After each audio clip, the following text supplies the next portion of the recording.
waxaana wanaagsan akhyaarta kuna soo dhawaada barnaamijkeennii dulmarka wararka idinkaga imanaya Shaaciya TV.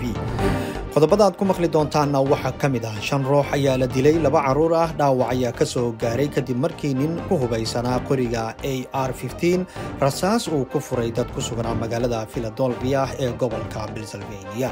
Booliiska ayaa xiray ninka weerarka ka geystay magaalada Philadelphia ee dilay 5 ruux sidoo kalena dhaawacay 2 caruur, lamana oga sababta keentay in ninkan weerarka uu geysto.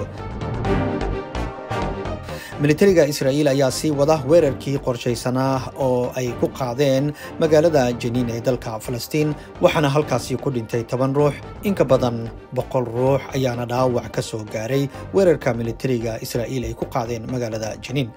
weerarkan ayaa ahaa mid ay ka qayb qaadanayeen diyaaradaha dagaalka iyo gawaarida gaashaaman ee militariga Israa'iil.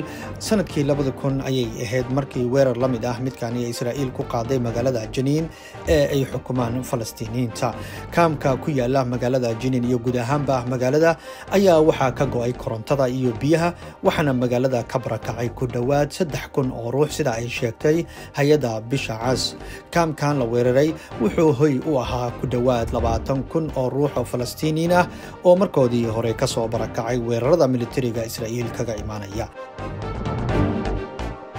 Mareykankana wuxuu maanta u dabaaldegayaa xornimada 4 Luulyo oo ku beegan maalintii ay xornimada ka qaateen gumaystihii Ingiriiska. 1776 bishii Luulyo 4teedii ayay ahayd markii shacabka Mareykanka ay ka xoroobeen gumaystihii Ingiriiska.